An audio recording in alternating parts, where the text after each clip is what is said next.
IPhone ഇറങ്ങിയിട്ട് 18 വർഷം പൂർത്തിയായി. ശരിക്കും ഐഫോൺ ഇന്നാണ് പ്രായപൂർത്തിയായത്. 18 വർഷം മുമ്പ് ഈ ഒരു ദിവസമാണ് സ്റ്റീവ് ജോബ്സ് ലോകത്തിന് മുമ്പിൽ ഐഫോൺ അവതരിപ്പിച്ചത്. അപ്പോൾ ഞാൻ കഴിഞ്ഞ കുറേ വർഷങ്ങളായിട്ട് ഐഫോൺ ഉപയോഗിക്കും. ഞാൻ ഉപയോഗിക്കുന്ന ആൻഡ്രോയിഡ് ഫോണാണ്, സാംസങ്ങിന്റെ ആൻഡ്രോയിഡ് ഫോണാണ് ഞാൻ ഇപ്പോഴും.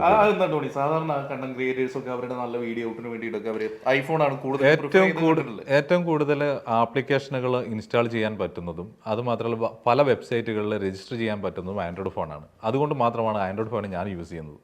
അത് തന്നെയാണ് ഒരു പ്രധാനപ്പെട്ട പോയിന്റ്. പക്ഷേ ആ ഒരു സാധനം ഇതിൽ നടക്കുന്നില്ല എന്ന് പറയുമ്പോൾ അതിൽ ഐഫോൺ അത്രയും സേഫ്റ്റി, സുരക്ഷ നിങ്ങൾക്ക് ഉറപ്പുവരുന്നു എന്നുള്ളതാണ്. പക്ഷെ അത് മറ്റുള്ളവരും പറയണം.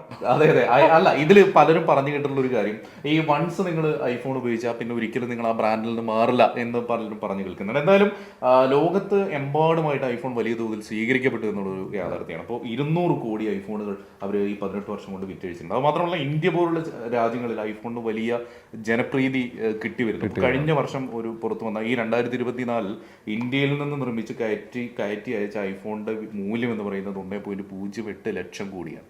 അത്രയും രൂപയ്ക്കുള്ള ഐഫോണുകൾ ഇന്ത്യയിൽ നിന്ന് ചെയ്ത് അയച്ചിട്ടുണ്ട്. എന്തായാലും ആ രീതിയിൽ വലിയ തോതിൽ സ്വീകരിക്കപ്പെട്ടിട്ടുണ്ട്. അല്ല, ഈ വീഡിയോ കണ്ടുകൊണ്ടിരിക്കുന്നവർ നിങ്ങൾ തന്നെ പറ, ഐഫോൺ ആണോ നിങ്ങൾക്ക് ഏറ്റവും കൂടുതൽ പ്രിയം, അല്ല ആൻഡ്രോയിഡ് ഫോണാണോ നിങ്ങൾക്ക് ഏറ്റവും കൂടുതൽ പ്രിയം എന്നുള്ളത് എന്തായാലും താഴെ കമന്റ് ചെയ്യും.